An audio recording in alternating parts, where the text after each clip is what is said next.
Designing each creature is a collaborative effort between the character, concept, and animation departments. We start by trying to visualize the anatomy of the creature and ask ourselves if this is something that could actually exist. I mean, they're fantastical creatures, but we don't want them to defy the laws of physics. In order to become the best monster hunter, you must first learn how to understand your foes. Books and essays usually give you the information you need, where they can be found, their attack pattern, and what they fear. And it is your job to figure out the best way to kill them. Geralt has a lot of tools available at his disposal for fighting enemies in The Witcher 3. His steel sword, for instance, is used primarily for fighting human opponents, and his silver sword, which he uses for fighting monsters. Geralt can also use a crossbow for fighting ranged or flying foes that are trying to keep their distance from him. Crossbow is also very useful for fighting underwater against swimming monsters, such as the Siren. Harpies are vile feather creatures that fly around you and circle you. Now the only way to deal with them is first to bring them down. And that's where your art spell comes in handy. Sort of compressed air that will bring them down to the ground where you can finish them with your sword.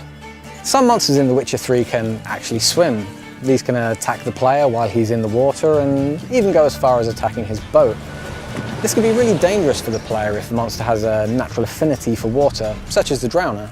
Drowners are creatures that live in swamps and will snatch at anything that comes near their ponds. Now these particular creatures absolutely hate fire and they fear it. And that's where your Igni spell, a flame that bursts out of your hand, comes in handy. And that is the best way to kill them.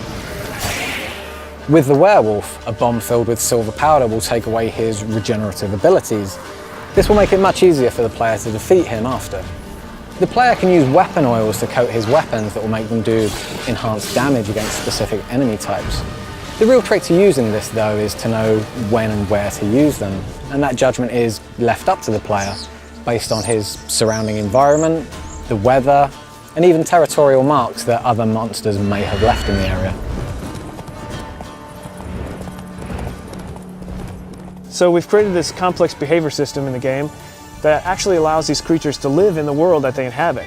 They're never just going to spawn in front of you artificially, and they don't just interact with the player. They interact with each other and with NPCs. We've created a unique ecosystem that includes monsters, animals, and humans, all living together, fighting, trying to survive, and you are merely a spectator.